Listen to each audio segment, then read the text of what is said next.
गुरुर्ब्रह्मा गुरुर्विष्णुः गुरुर्देवो महेश्वरः गुरुरेव परं ब्रह्म तस्मै श्री गुरवे नमः। तस्मै श्री गुरवे नमः।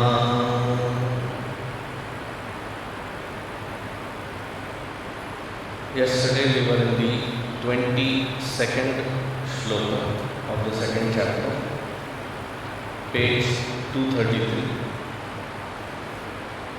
Repeat after me. Vasamsi jirnani yatha vihaya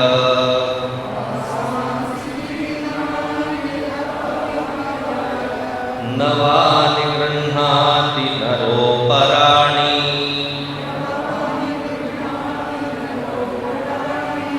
तथा शरीराणि विहाय जीर्णानि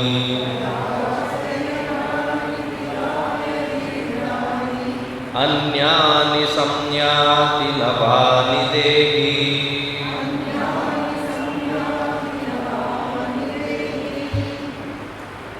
Yesterday we saw a very generic explanation of this particular shloka. Of the many salient features of our Sanatana Dharma, one of the key features is the theory of rebirth, and that is very beautifully emphasized in this particular shloka. Vasamsi jirnani yatha vihaya navani grihhati. Just as the cloth that we wear, after a certain utility, loses its tenacity and starts tearing up, and you discard it. You don't wear it anymore. Usually, my grandmother used to say, if there is a torn cloth, you should not continue wearing it.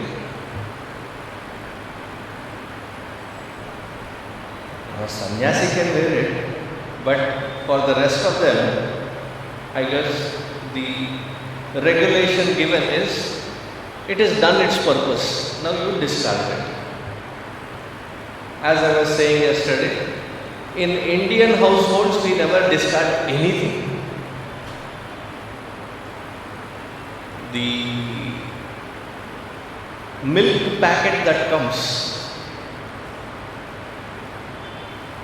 after you take the milk out, you put some water and then shake it up thoroughly, rinse it into the boiling milk. Even that is stacked. Once a month or once in 3 months, all the newspapers gathered, all the milk, everything is recycled. So the Western world has just woken up for the recycling process. In our Indian homes, that has been the norm. So is the case with the cloth that we wear. So the cloth that I am wearing, once it has some torn parts to it, then immediately I reuse it, repurpose it, that it becomes the cleaning cloth. And once the purpose of cleaning cloth, when do you realize that it is leaving more dirt than what it can clean? That our houses also have become like the Udupi hotel.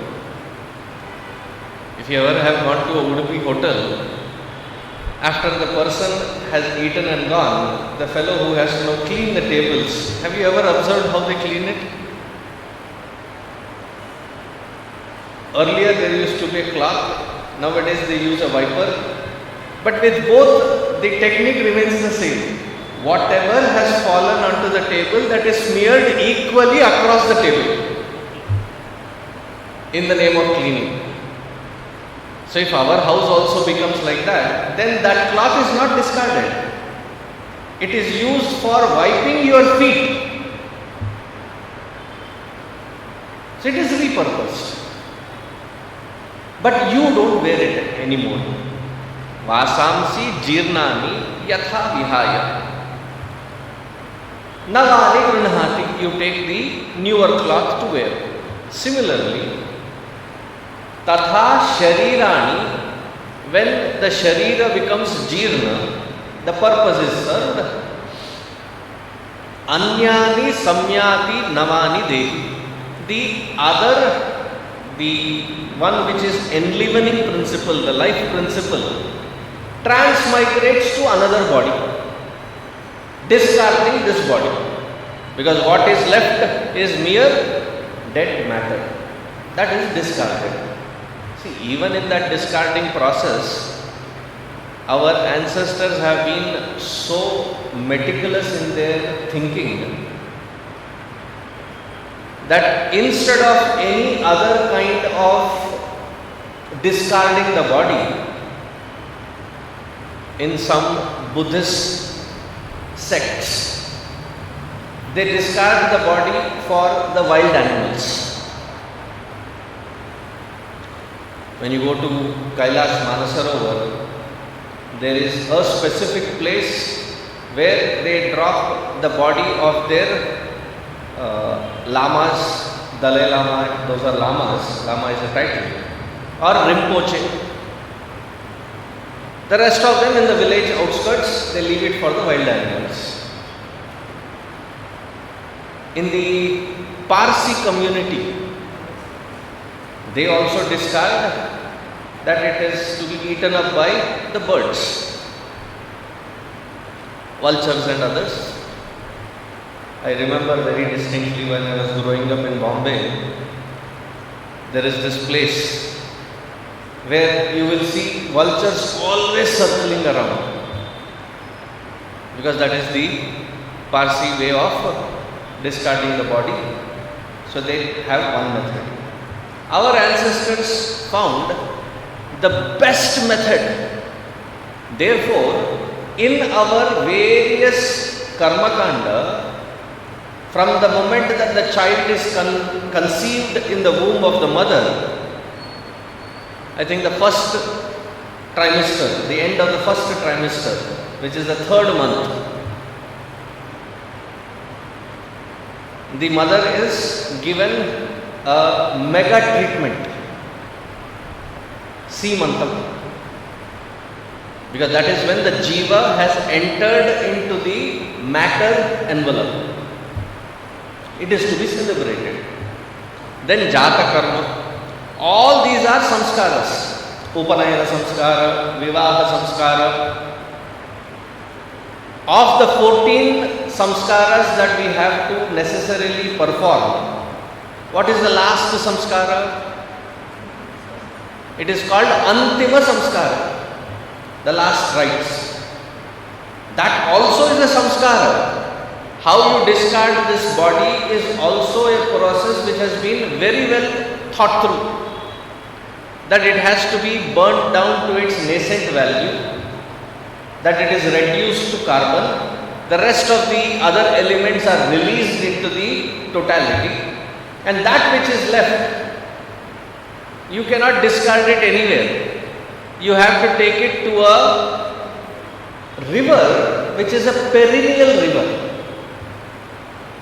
A perennial river which is constantly flowing, or you take it to the ocean.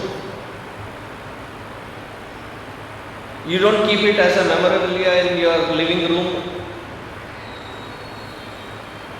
There is a board on the fireplace. They'll have my mother, my father, my grandfather.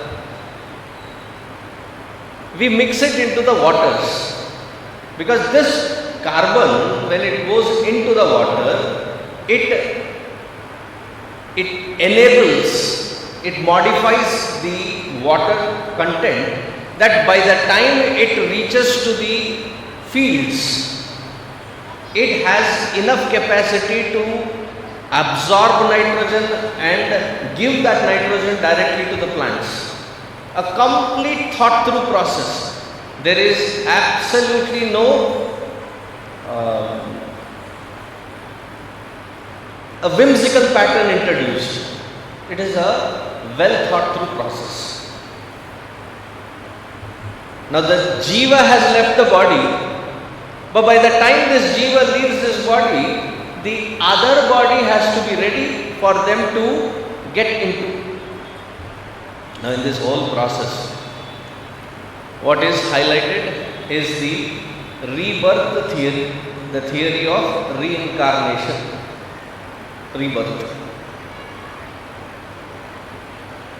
Vasansi jirnani, not vasansi, sharirani jirnani has to be understood clearly.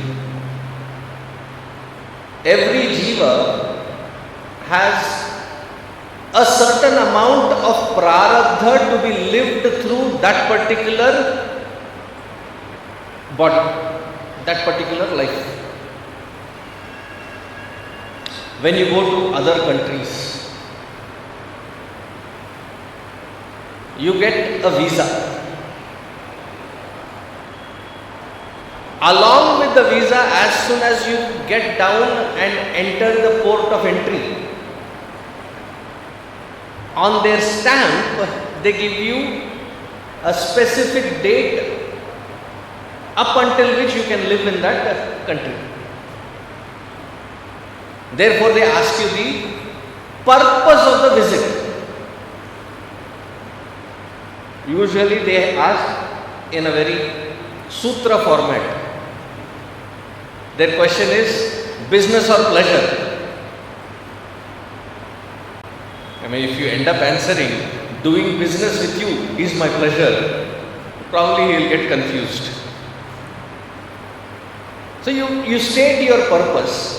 Accordingly, they will decide how long you should stay in that country. Port of entry. Similarly, this jiva entering into this body, each jiva for that particular body has a different amount of tenure.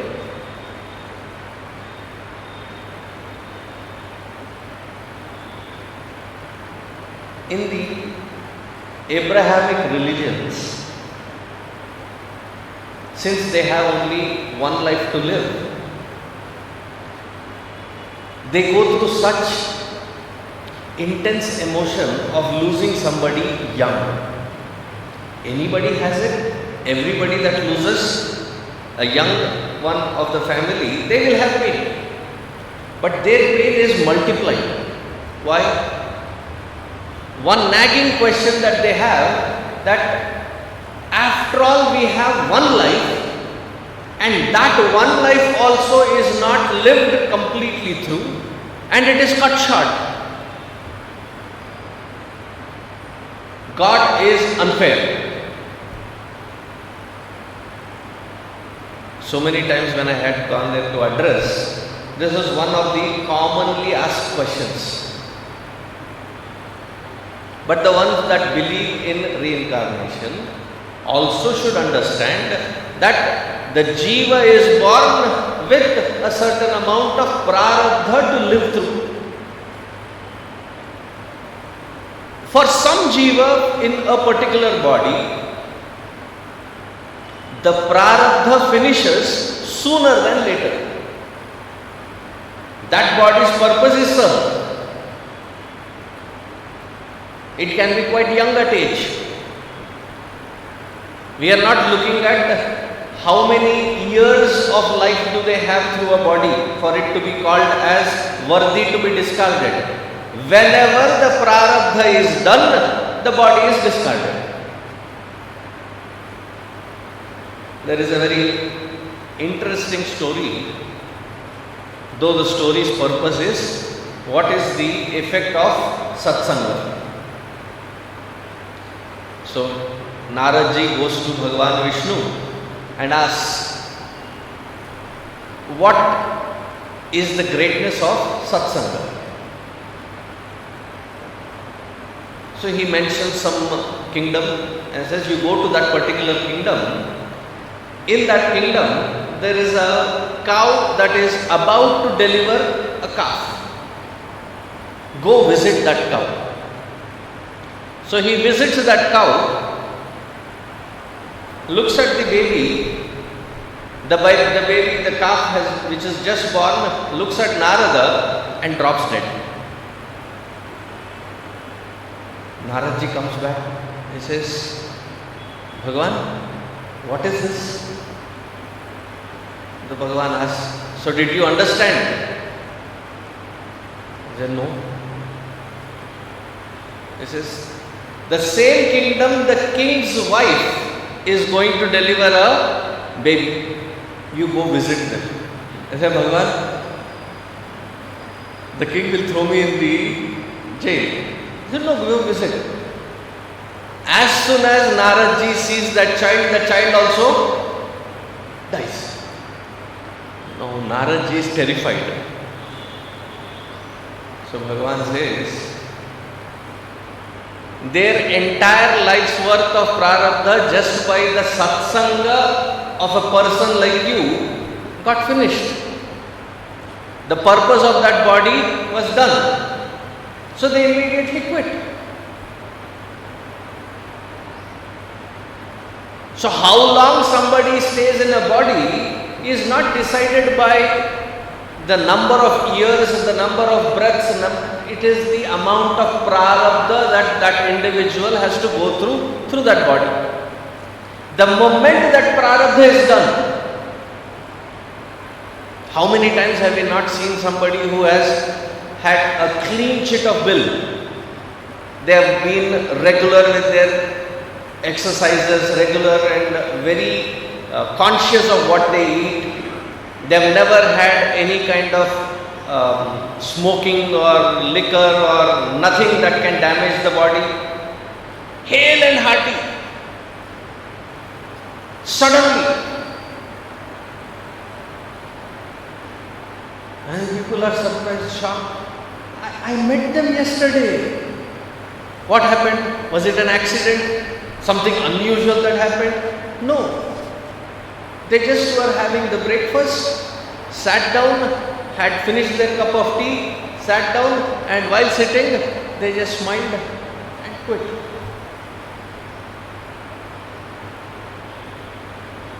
Now the prarabdha, meaning that which we have acquired through our various karmas through the past lives, that which can be ensured that we can go through in this particular life that we have born with. The moment that prarabdha is done, the sharira is considered jirna. Here jirna should not be interpreted as a lengthy age, a long life. Doesn't matter. Even if the body is in a very good condition, it can drop dead the moment the prarabdha is done with.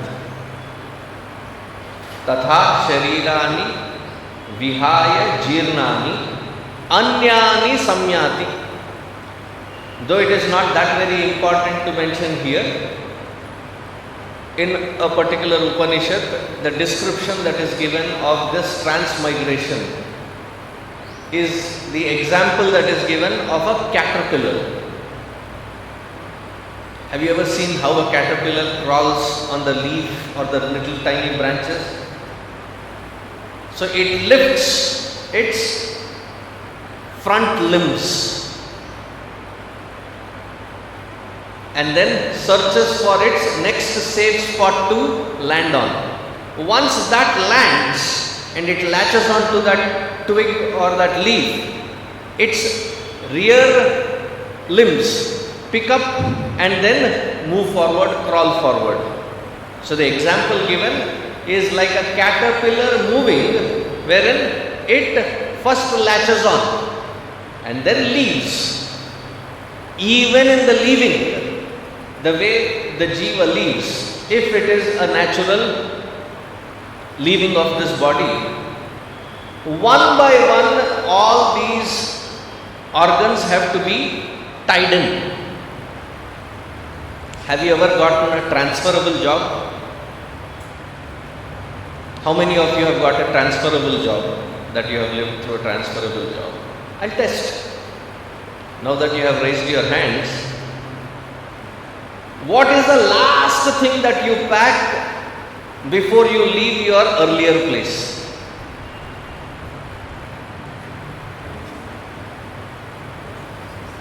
See, I have lived a life, thanks to my father's job, that from kindergarten to 12th grade, I have lived in 11 different cities across India, in 15 different schools.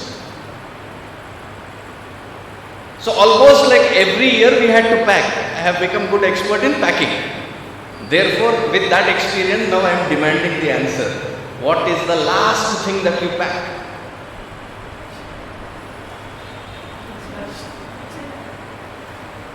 The last thing that you pack are two elements, kitchen and toiletries. What is the first thing that you unpack as soon as you go to the new place? The same, the kitchen and the toiletries.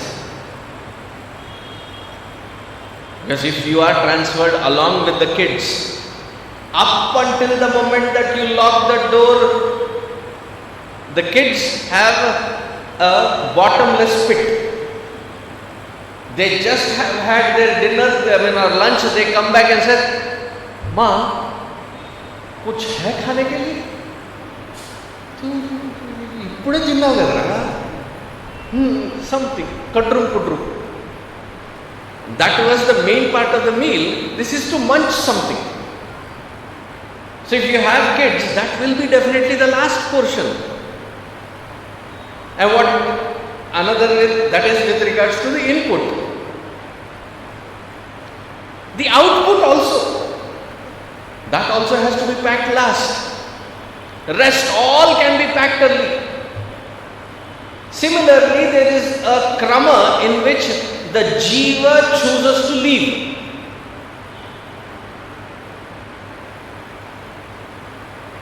There are non-essentials according to the jiva standard. The legs will start becoming cold. There is no warmth in the legs. The hearing, seeing reduces. What is the jiva doing? One by one, different organs of functionality, that functionality is being packed. It starts packing everything. And what is the last thing that it packs? Is the prana.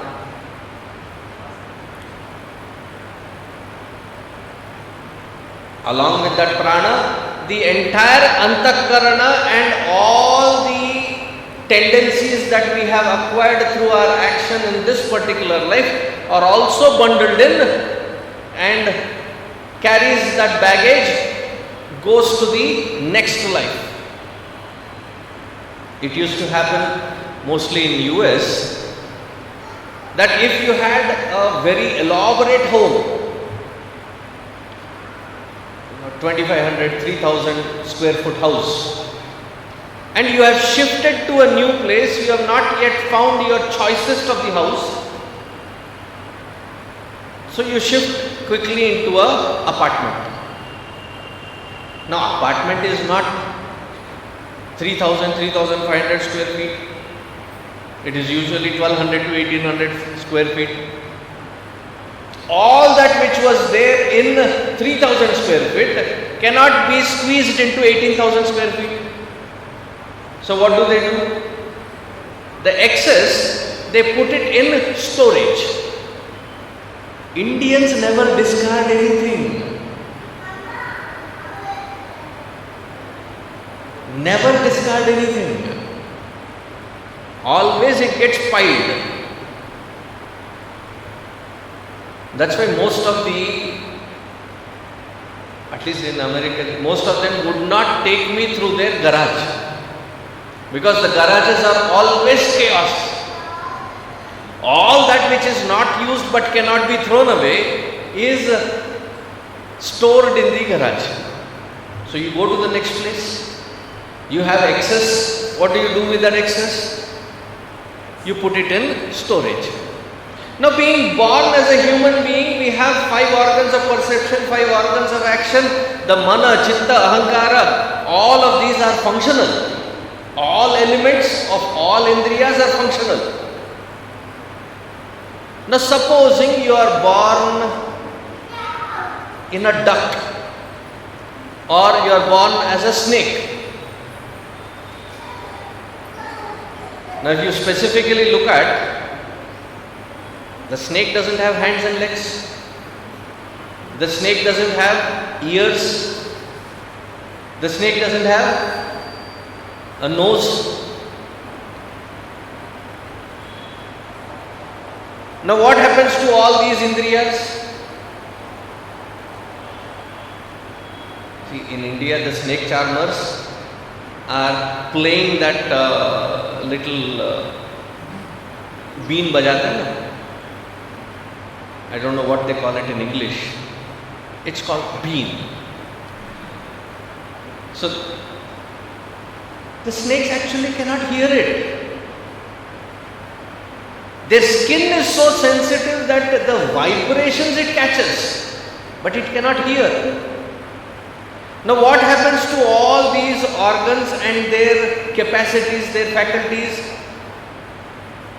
They are avyakta, they are unmanifest. There is no golaka for that indriya to express. So what happens? It goes into storage. There is no scope for it to manifest. It stays in unmanifest in the storage. It is only in the human life that you have all the capacities functional. Now, if you look at a fish, it doesn't have hands and legs. There's so many limbs that which we have, which the other organs, other animals do not have. There are some which the other animals have the capacity which we do not.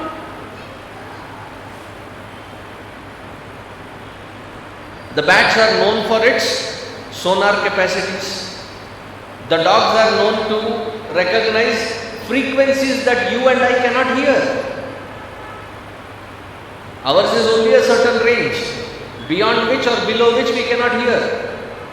The dogs can. So even when the golaka is available, only a certain amount of its faculty is available according to the availability of the indriya of that particular species that jiva is born in.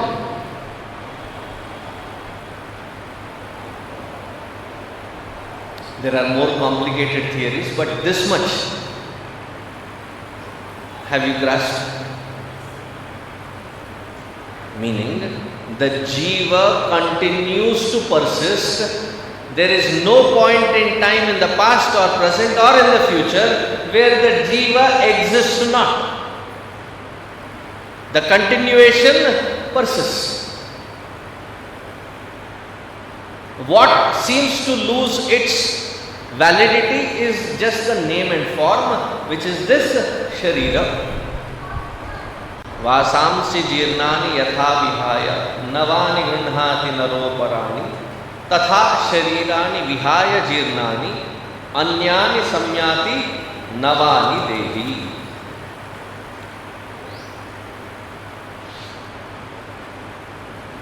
This self is indestructible. Avinashitu tat vidhi yena sarvamidam tatam. We just saw that sloka yesterday. How can you claim that it is avinashi, indestructible? The Atma Chaitanya, that it is not, nothing can destroy it. How can you say it? So he says in the 23rd sloka, Nainam chindanti shastrani Nainam dahati pavakaha Nachainam kledayantyāpaha Nashoshayati marutaha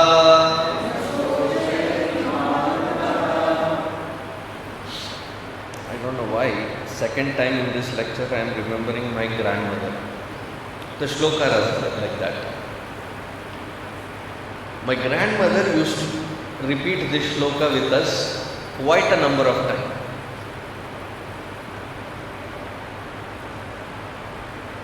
Especially in the Bombay weather, and that too when you are wearing jeans, pants.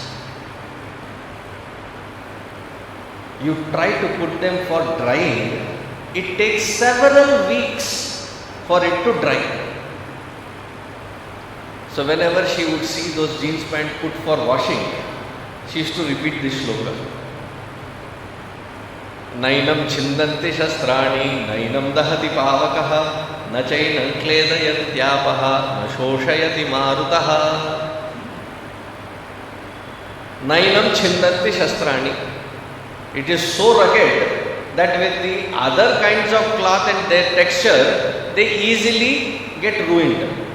Jeans, nothing happens to it. Nainam chindanti shastrani. You throw them in fire, the fire extinguishes. It doesn't catch fire. You throw it in a tub of water to soak it. Have you observed?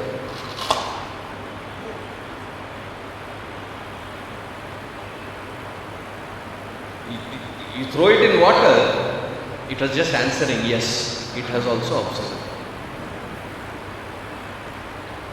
It doesn't soak the water that easily.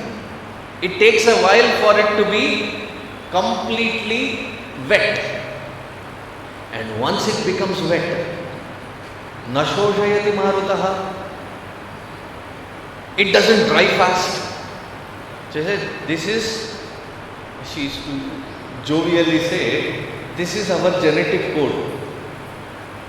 Meaning, just like these genes, our genes, meaning the Atma Tattva also doesn't get destroyed. This is acquired that because we are wearing it. There are 5 elements in this creation. Earth, water, fire, air and space. If something can be destroyed, one of these 5 elements should be the ones used to destroy something. So with earth, what do you create? Different kinds of WMD, weapons of mass destruction. A knife, a sword, an arrow, a missile,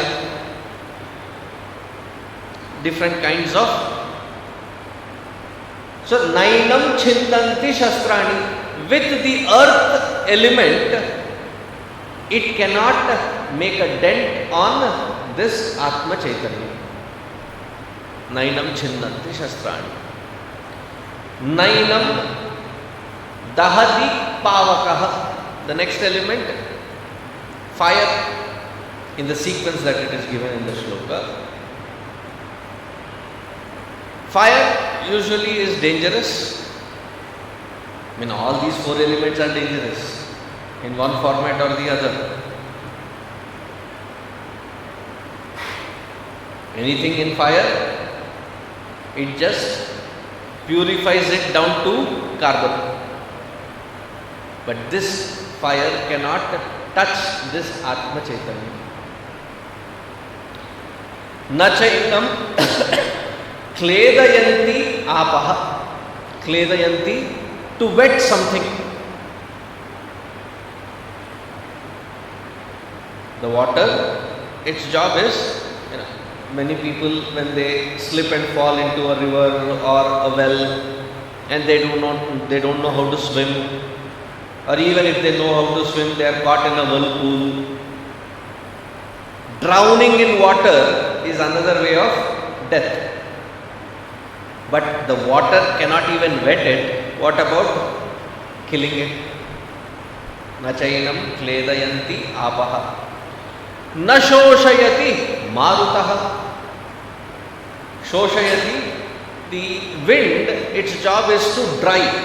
specifically in this particular season, that too in Andhra, Telangana. During summers, what are we known for? Mango pickles. So you soak it in salt,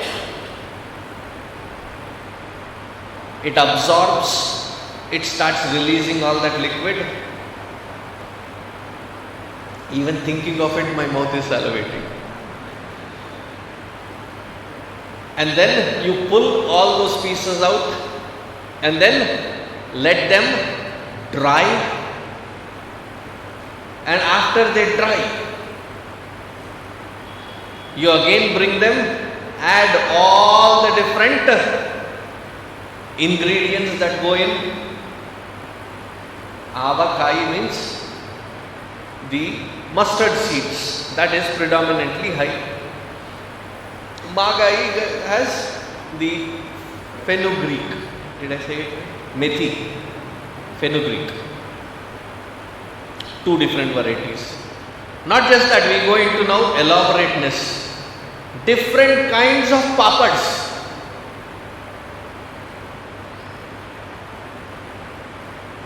Papad is one variety, Vadiyal is another variety. In what in Tamil you call Vadam. Right? So this is the best season. You put them on in during the day, the kind of heat that it is. By evening it is dried out. We attribute the drying to the heat, but actually what is it that is drying it? It is because that heat wave, that which is pushing that heat wave forward and backward, is the wind. It is the wind that dries. Now these four elements cannot destroy Atma Chaitanya. But as I said, how many elements are there?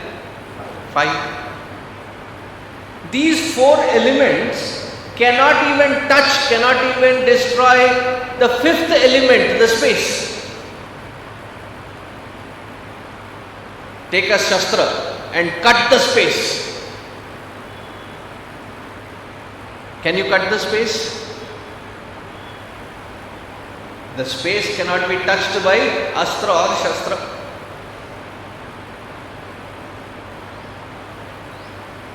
The next element, water.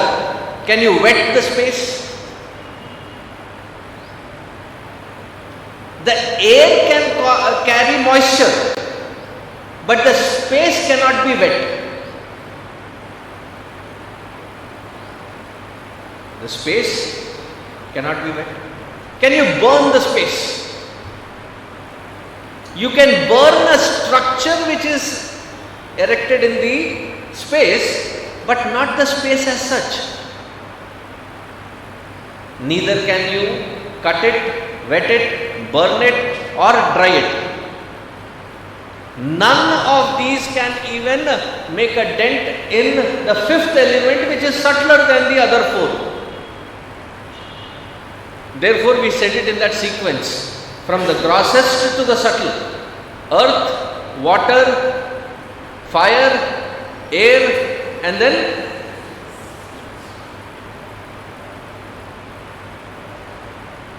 one subtler than the other. The space which is the subtlest cannot be destroyed by the earlier 4. Now all these 4 which cannot destroy even the space, that which is subtler than the space, can it be destroyed? Can it be even thought of even reaching closest to the Atma Chaitanya? It cannot. Therefore, Bhagavan says, he is concluding this thought in the next shloka. Achedyo yamada yoyam akleto shoshya yevacha Nitya sarvagata sthanu Achaloyam sanatanaha.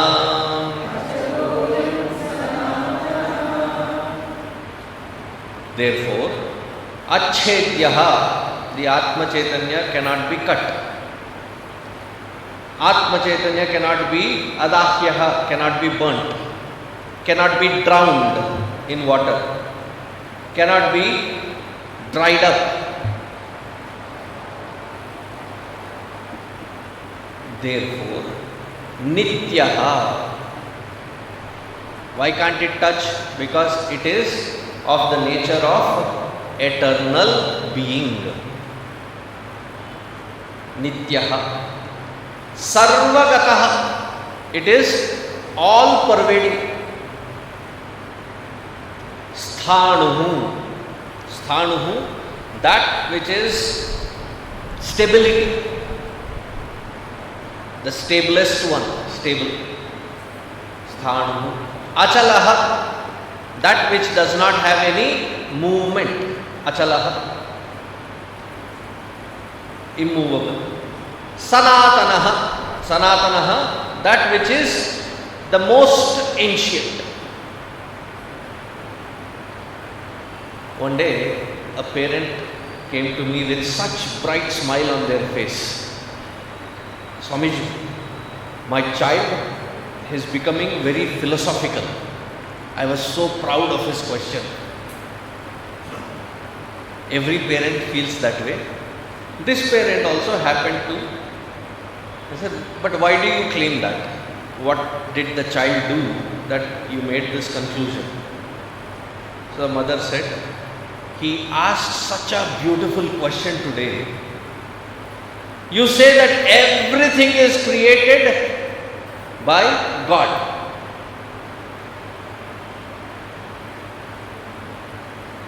Who created God? I was so dumbfounded when he asked that question. I didn't know what to answer. Such a profound question. Who created God? Bhagavān or Paramatma is that who has created everything. In Him, by Him, everything is created. Nothing creates that Paramatma Tattva. The moment you say that even Bhagavan is created, what was the principle that which we saw in the 12th shloka? That which is created will have a certain end. That which is manufactured, MFG, has certainly the EXP, expiration date.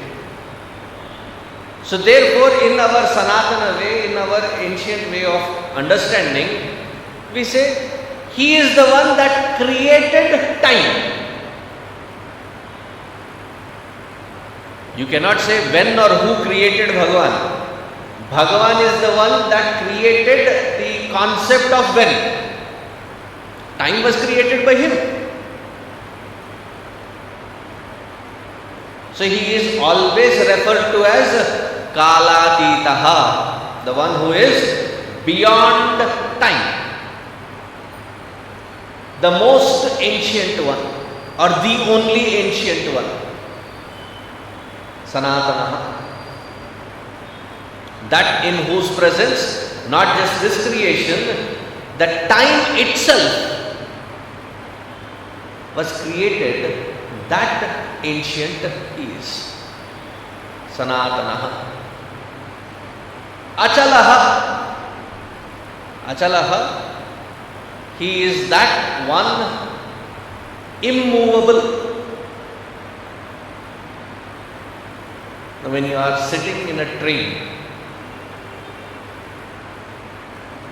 it feels like after a certain momentum has been picked by that train, it feels like all the trees, all the buildings, all the mountains, all the bridges, all the lampposts are running past you.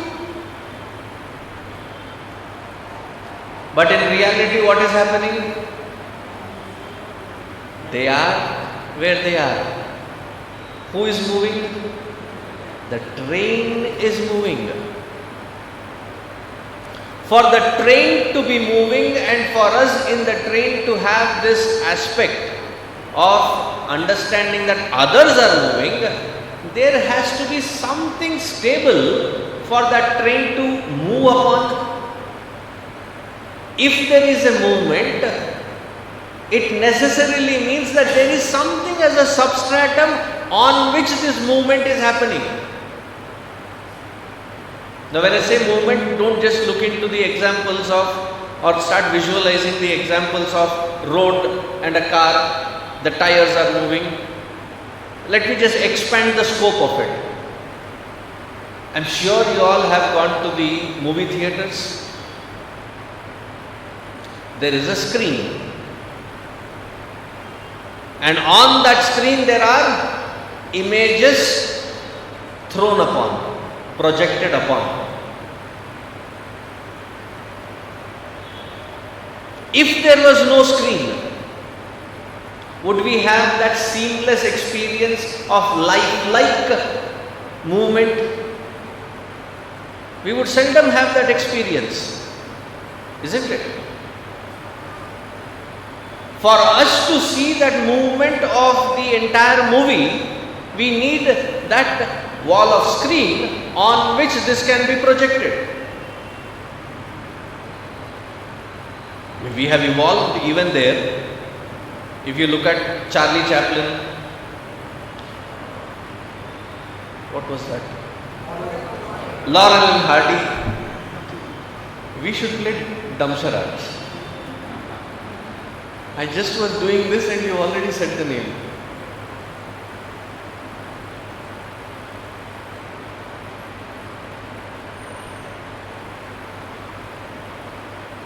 Somebody tell them to remove the chappal.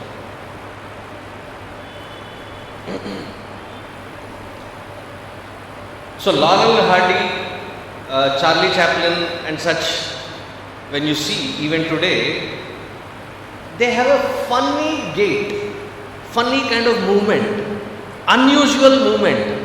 Everything is very sharp and everything is very fast. Right? From there, now we have come down to understand that it looks real, lifelike.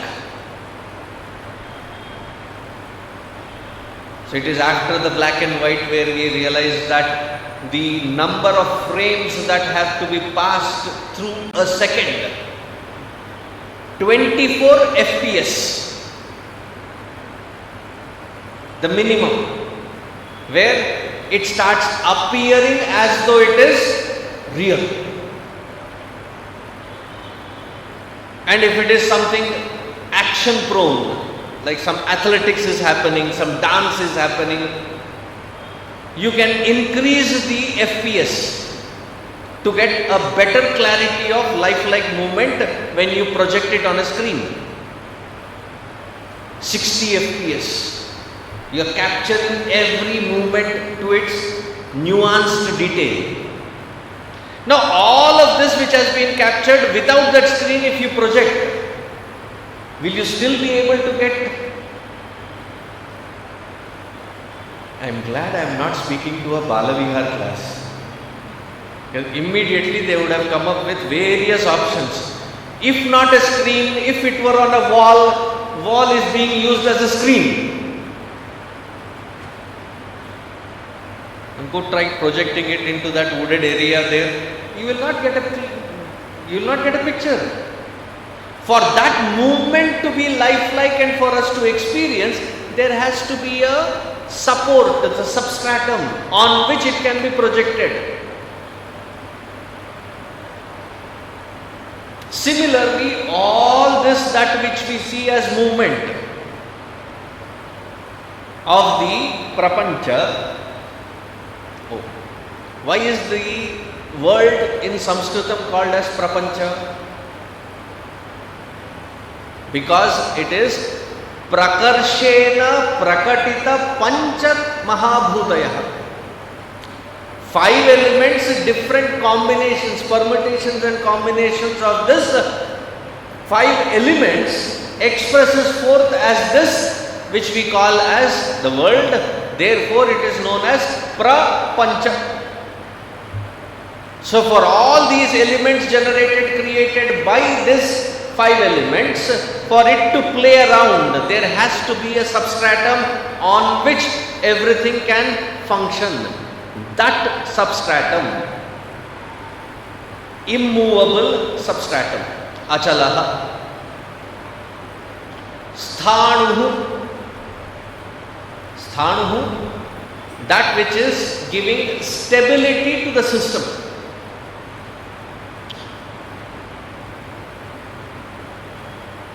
See, when you start looking at the entire creation, whether at a cosmic level or at a microcosmic level, such amazing detailed balance that everything is placed. Cannot be a sheer accident that suddenly there was a big bang and everything by accident fell in right place, right proportions for all of this to be in this balance.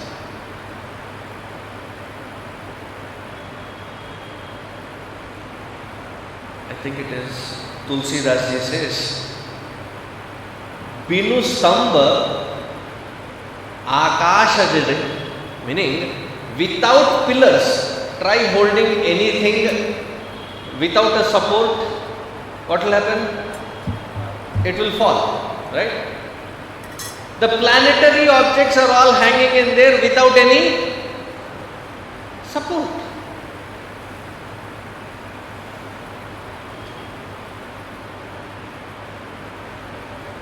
If you go into physics, the physics will say it is all in balance because of the gravity.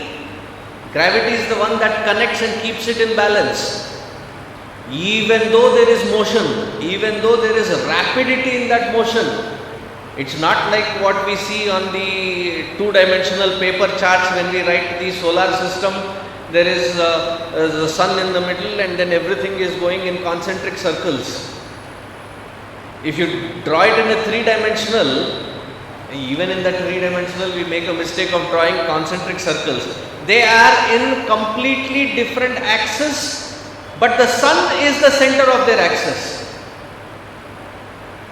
There are some that are going in this direction, some going in this direction. And while this is happening, there is a cyclical movement of it, a spiraling movement of it. Now all of this is maintained by the weakest force, which is gravity. Now you come into the microcosmic.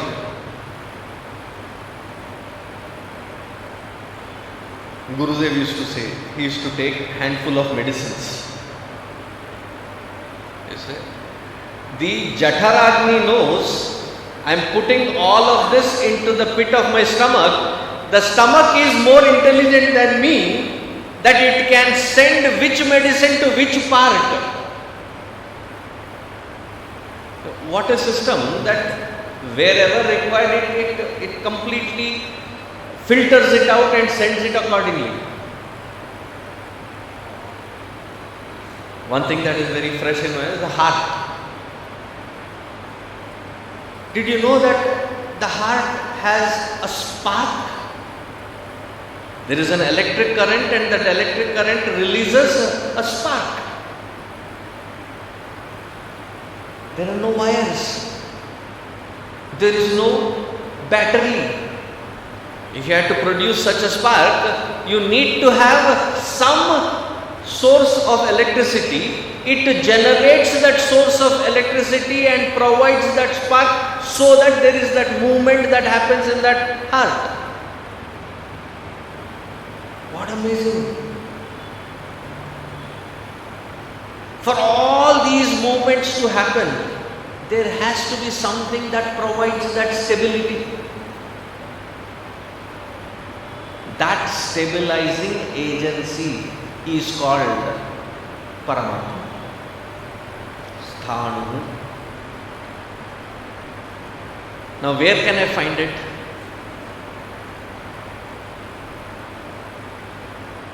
Now like Prahlada says it in the Telugu Bhagavatam, Indu Galadandu Ledani Sandehamu Valadu Chakri Sarvopaгаtundu. There is no place or time where this principle exists not. It is all pervading.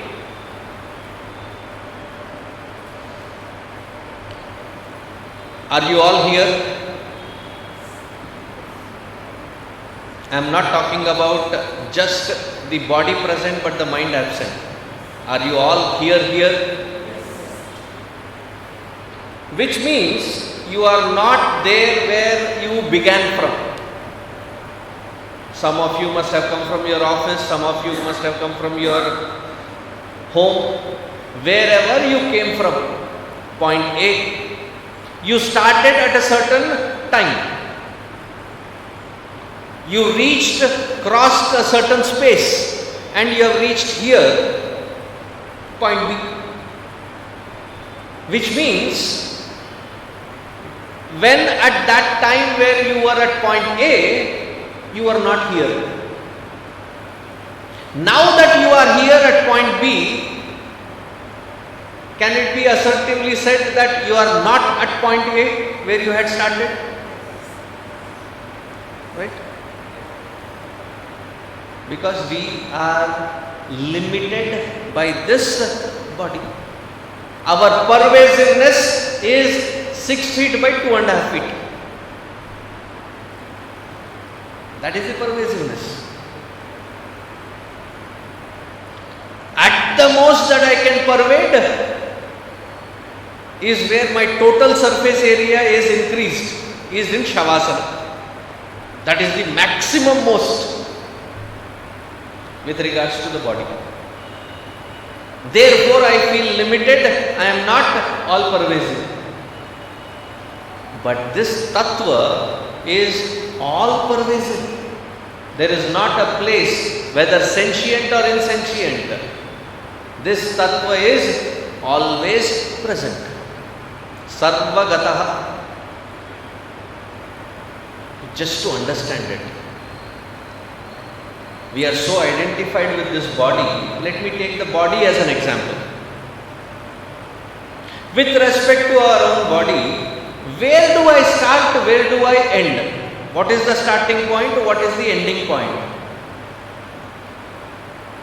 Because we seem to use words like, combination of words like from head to toe, or toe to head.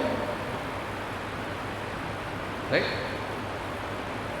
Supposing you say, I start from head and reach my toe. You tell me when you start at your head. Right at that time, I will take a pin and prick at your toe. Or if you start at the toe, I will pull one hair. Or do both simultaneously. Can you not experience all of these at the same time with respect to this body? Because with respect to this body, I am all pervaded. In and through. Even though that which I cannot see, I cannot reach, there is something biting. I have a theory for it. The mosquito also has sonar capacities. It comes to the individual. And right around the ear, that very irritating frequency that it buzzes. What do we do? Utni jaldi mil jaye to theek hai. He is saying already kill it. No, it is at your ear. What do you do when it is at your ear? You immediately try to fly it away, right? As you move your hand, the mosquito is calculating what is the width of this person, what is the length of his hands. having calculated, it reaches to that sweet spot in the back where these hands cannot reach and starts sucking. Tiny pore, it pricks and starts sucking. Can we not feel that there is something irritatingly happening and then you try to reach and shake it off? Throughout the body, my sensation head to toe can be simultaneously experienced. Why? Because I am all pervading through and through.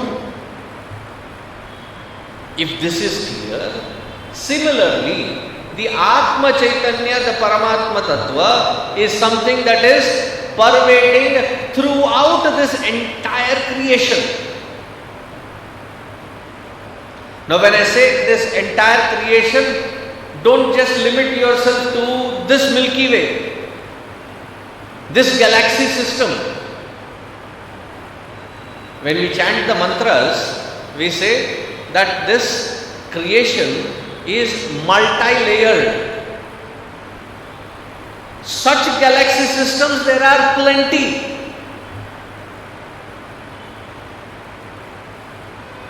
In our own Parameshwara's Arati, don't we say Deva Devottama, Devata Sarvabhauma, Akhilanda Koti Brahmanda Nayaka? What does that mean? Brahmanda, galaxy system.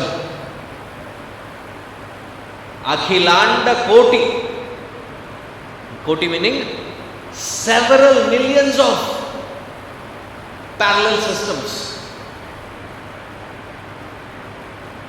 So while I was stating this, somebody asked me, you mean to say there are other beings out there? I said, they are not just other beings out there, they are also very intelligent beings. How can you say that? I said, their intelligence reflects in their act of never trying to contact us. Oh, these human beings from earth, dur raho unse. They have never contacted us.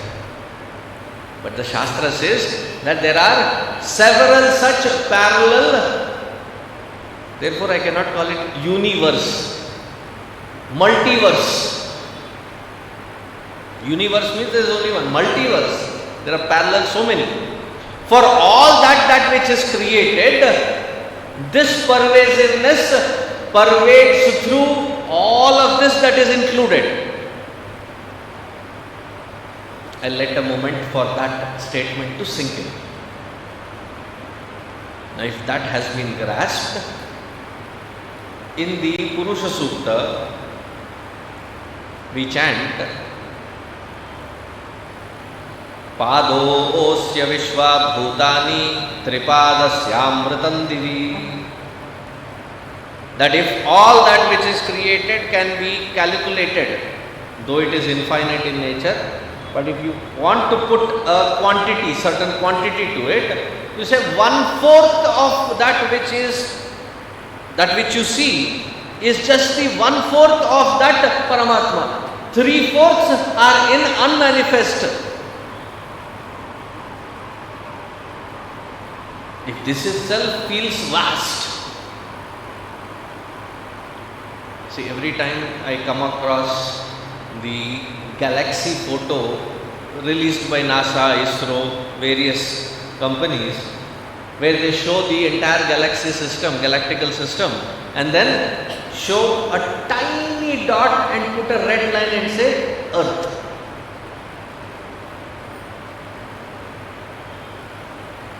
It is such a humbling experience to see that photo. Why? In that vastness, this earth is tiny, insignificant fragment. A mere nothing is this earth. Of that galaxy system, it is like a pin dot. On that pin dot, you and I carry ourselves as though हमसे बड़ा कौन? A mere nothing when you compare it to this entire. And that which you call as entire, that which you have seen and not seen, that is just 1/4 of, figure of speaking, 1/4 of that totality of that Narayana. Tripad Urdhva Udait Purushaha. 3 parts are beyond. Now imagine the vastness of that Paramatma who is Sarvavyapi, Sarvagataha.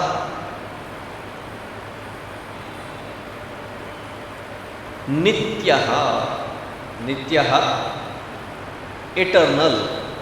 Nityatva is ascertained or understood by the very definition of it. Trikala abadhita vastu, nitya vastu. That which cannot be changed or destroyed in past, present or future.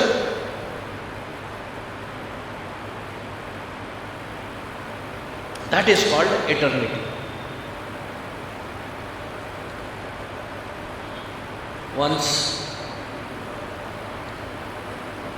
this old fellow, about 70 odd years, in his village, he goes to the village market, and just to play prank on people, just to be funny, he used to pull these kinds of different shades of pranks.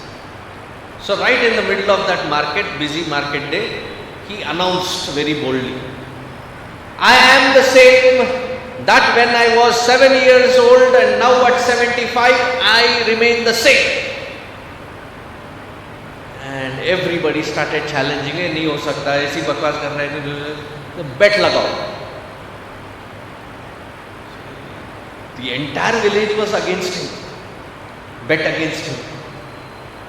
They said, now show us the proof that you are the same. So he took the entire village through the gullies. To the outside of the village, there was a little hillock. On the hillock, there was this big size boulder. Now when you go towards Gachibowli, the whole of Gachibowli was like that. Once you cross Medipatnam and go further that side, it was all boulders. Now you don't see any of those. So such village, there was a boulder and it was really huge. After having reached there, he points at that boulder and he says, at 7 I could not move it. At 75 I still cannot move it. Therefore I am the changeless. Our conclusions should be logically derived, not such illogical deductions. That which created time, that in which time got created, therefore is kalatitaha, is beyond the realm of time. If that tattva is beyond time, all changes happen in time. Kalaha jagat sarva bhakshakaha. What is kala? It consumes everything and anything, spares nothing. That kala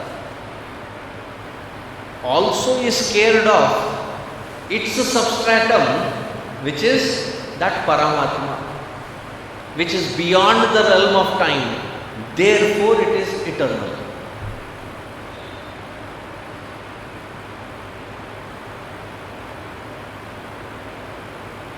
In Lalita Sahasranama, in Trishati, including our Guru Stotram, we say Bindu Nada Kala Titaha.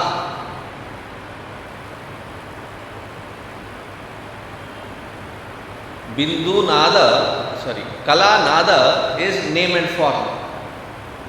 All these name and forms are in time and space, and the time and space merges into one singular point and that singular point that who transcends is called Paramatma. All the Sri Vidya Upasakas, what do they say? Where does Lalitambika live? What is her abode?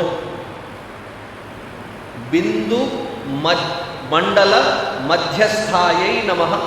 The one who lives beyond this Bindunada Kalatita, there where the time doesn't have the effect or the impact, that is called that Paramatma Chaitanya. Therefore it is called eternal. Nitya Sarvagatasthanu Achaloyam Sanatanaha. Therefore, it cannot be cut, it cannot be burnt, it cannot be wetted, it cannot be dried. That can happen to all those things that have been created within the limits of this time. Moreover, because it is something which cannot be comprehended by the mind, because it is something which cannot be comprehended by the organs of perception, action, a more elaboration is given in the next shloka. What are they saying? What is Bhagavan saying? Avyaktoyam achintyoyam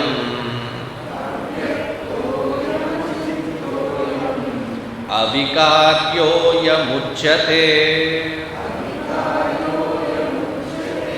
tasmadevam viditvainam nanushocitumarhasi.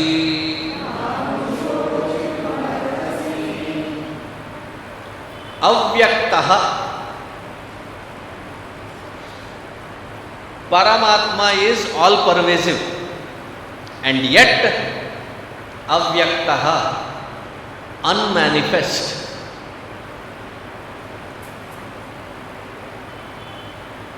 To understand this, are there radio signals here right now?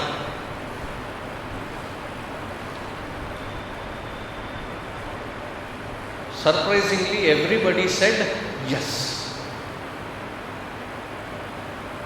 Show.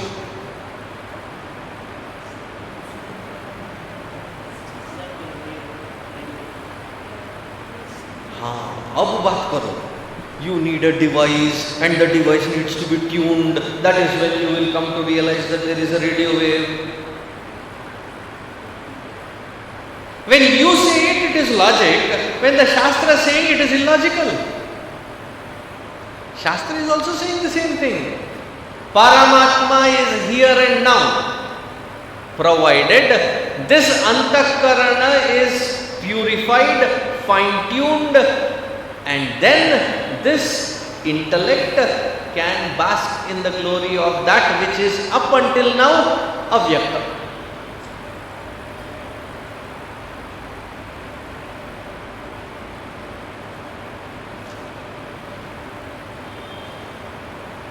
Another meaning. Just now we saw that prapancha means 5 elements. Through the combination of these 5 elements, we see various names and forms. So, when I say that I see that the world should be tangible to one of the organs of perception. The eyes can, their field is seeing. The ears, their field is hearing. The nose, nostrils, its field of perception is smelling. The taste, the tongue, its field is the field of taste. See, when we were young, there was a particular brand which used to sell colored water as refreshing drinks for summer. Rasana. Do you know where they got their name from? Rasana means to taste. The field of the tongue as an organ of perception is to taste. The skin is the field of touch. Oh, how excited was the entire field of manufacturing when they said, we have now come into a new age technology wherein you can touch the screen, touch technology. Usse pehle tha, the entire field of experience you can feel, touch. Isn't it? Hot, cold, rough, smooth, soft, hard. All of this with the sense of touch.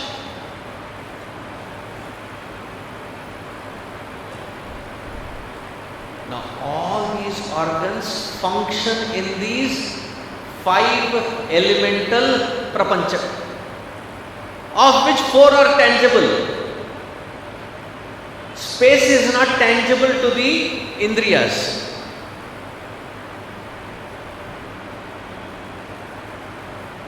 That which is subtler than the space,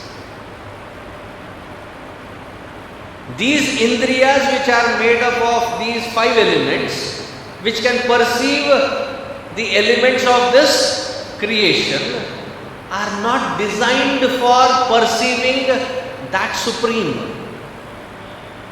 These are not the qualified instruments for perceiving that supreme.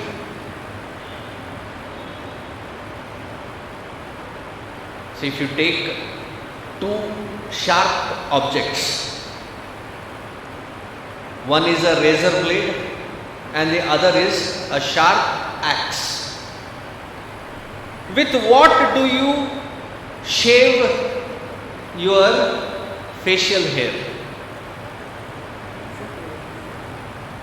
Just because the axe is sharp, do you say that I will go use axe?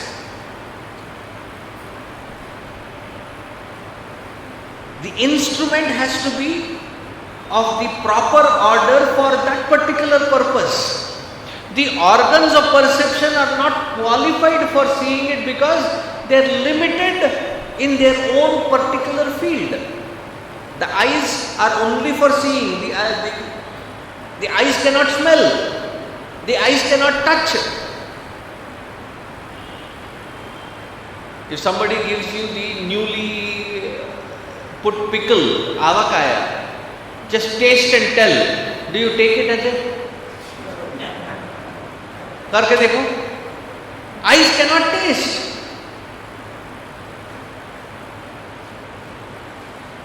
If you want to quench your thirst, no, the ears are for hearing. They are limited for their own limited field of experience, which also is within the realm of these 5 elements. So because of these 2 objectionable standpoints, the indriyas are not qualified for that purpose. Then immediately we will jump and say, maybe that the indriyas are not qualified. How about my mind, my intellect? Can I not see that Bhagavan, that Paramatma through my intellect or mind? Before even that question can arise in your mind, Bhagavan has already struck on that also. What is the second word? Avyaktoyam achintyoyam. Achintyaha, that which cannot be thought about. With the intellect, which is the subtlest of the antakarana, I can perceive and understand everything. With the intellect, I perceive everything. The organs of perception bring all the data in, and the data is consolidated as an experience. The data is processed by the intellect, and then it whips the organs of action into the field of action. That much it can do. But when it has to turn to itself to see its own source, the eye cannot see itself. Through the eye I can see everything. Through the intellect I can ascertain everything, but not its source. The effort will be like that white breed small dog. Pomeranian dog. Did I say it right? Pomeranian dog. Poor fellow has 4 feet, tiny body, long tail. Many times we see that it has some severe sense of itch in its end of the tail. पूंछ के पीछे में. It tries. It turns, it twists, it doesn't reach, it turns the other side, turns it. So it can also, for scratching purposes, wherever there is, it will use its teeth. So now it tries to catch its own tail by its teeth. Aha! Fun, oh fun. It keeps going around, trying to catch its own tail. Then suddenly it pauses. A brilliant flash of geniusness. Maybe I am doing it wrong direction. And then it turns around and then goes the other side. Still cannot. That which is the very source of this intellect, when the intellect turns around, where is that source? Right behind that intellect. Can it perceive? Can it think about it? Therefore, achintyam. Ramakrishna Paramahansa ji used to give a very beautiful story. A doll which had stayed as an ancestral property in a household was always told that you, because it was a salt doll, you come from the oceans.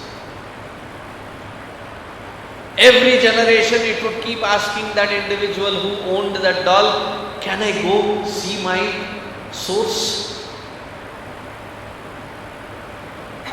One young boy thought, poor fellow is asking my parents, my dada, nobody is taking it, I will take it. So secretly he took that doll and went to the ocean and put that doll and said, that is your source. Out of sheer excitement it ran towards, now you can visualize movie slow motion. It ran towards the ocean. The first wave that it touched, before it can realize that this is my source, what happened to its own presence? Vanished. That is what happens to the intellect when it turns to its own source. Therefore it is achintyam. So clearly, logically, it is stated, avyaktaha achintyaha.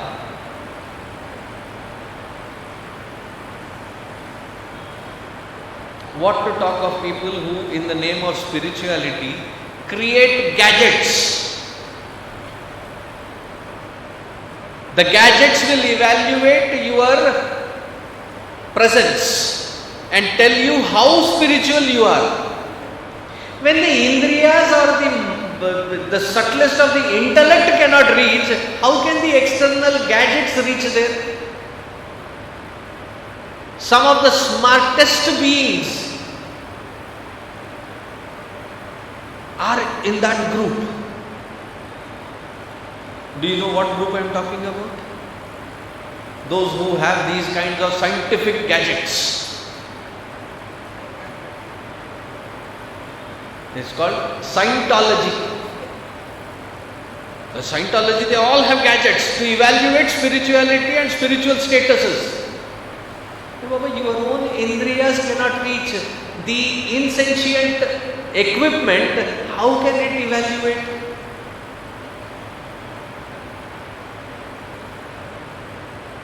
Avyaktaha achintyaha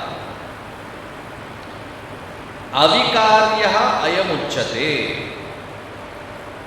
We will see that avikarya tomorrow. I just realized we are just close to the ending time.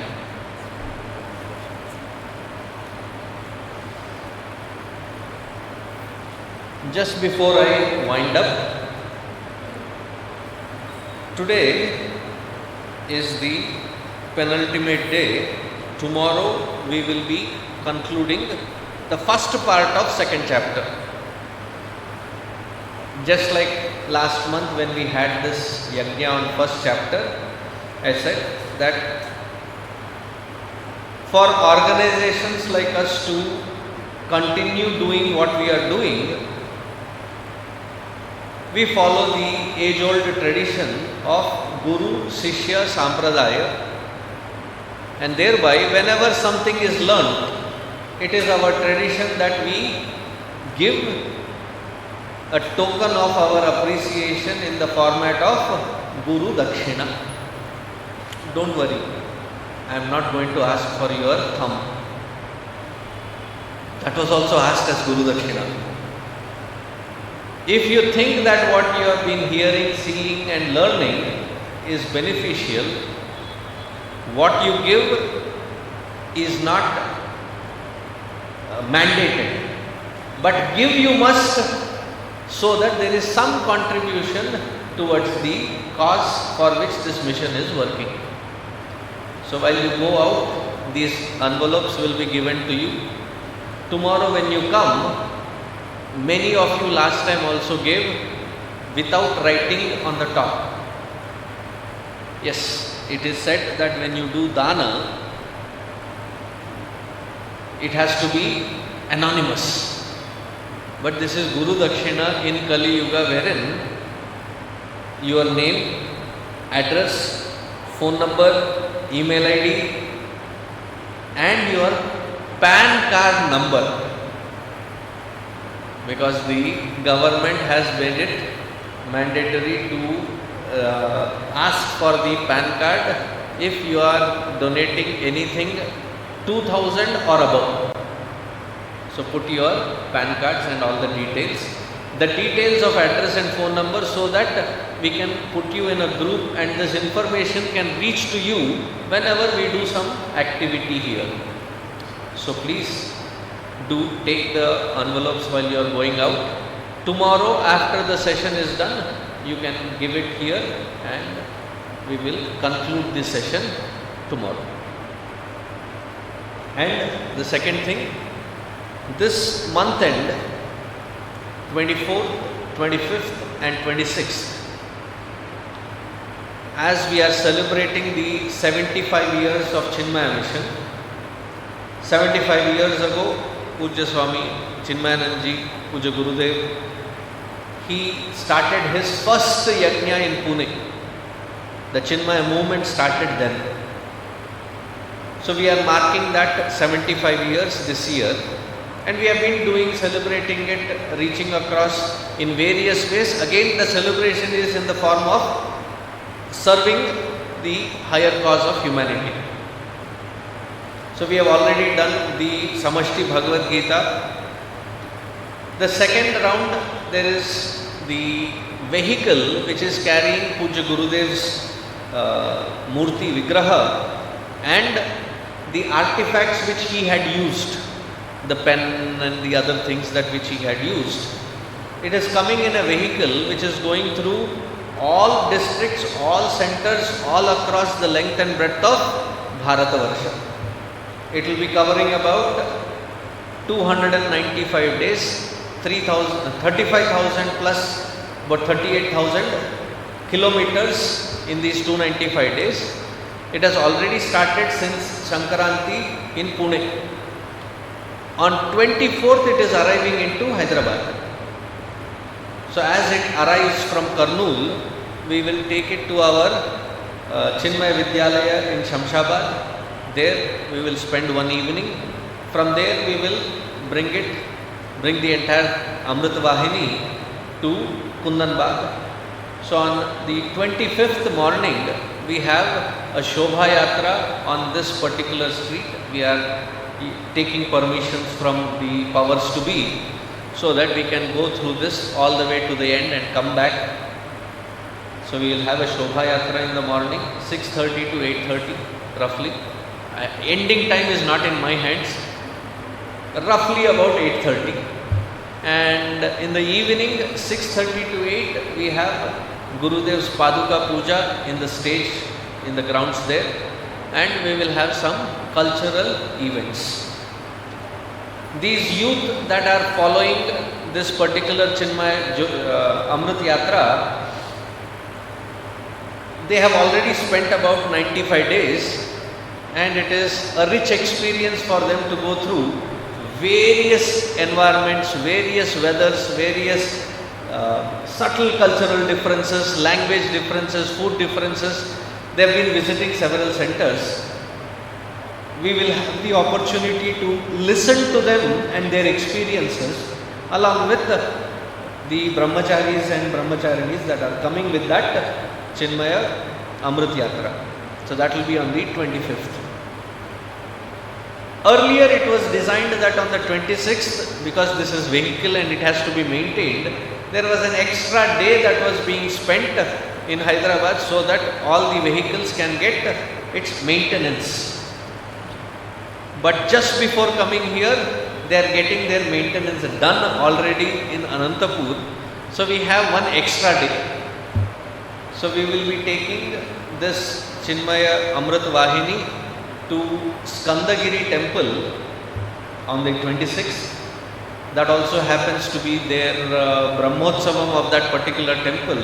So the gathered crowd which will come, the devotees that will come, they will have the opportunity to experience Gurudev's work, and there is a small exhibition within that van that people can be explained. So that will be in this Skandagiri. And in Kondapur there is a temple, Ramalaya. So there also it will be displayed on the 26th. 25th, between the two programs in the morning and evening, the Chinmaya Amrita Vahini, it will be going to Birla Mandir. So in these three places we will be visiting. But what I request of you is, here in Kundanbag, morning 6:30 to 8:30 and evening 6:30 to 8. So these two programs, please be an integral part. Please offer your services so that we can seamlessly take the yatra and make it a rich celebratory experience.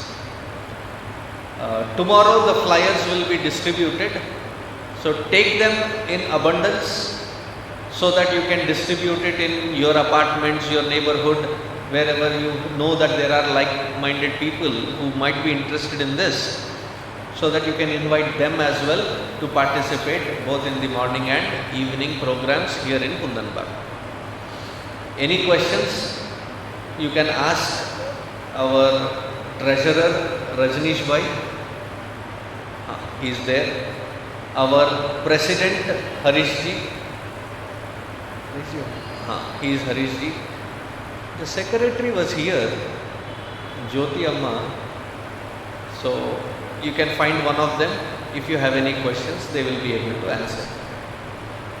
Om Sarve Bhavantu Sukhinah, Sarve Santu Niramayaha, Sarve Bhadrani Pashyantu, Ma Kasyat Dukha Bhag Bhavet, Asato Ma Satgamaya, Tamaso Ma Jyotirgamaya, Mrityor Ma Amritangamaya. Om Purnamada Purnamidam Purnat Purnamudachyate Purnasya Purnamadaya Purnameva Vasishyate.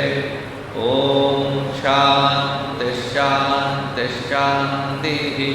Hari Om Shri Gurubhyo Namaha. Hari Om.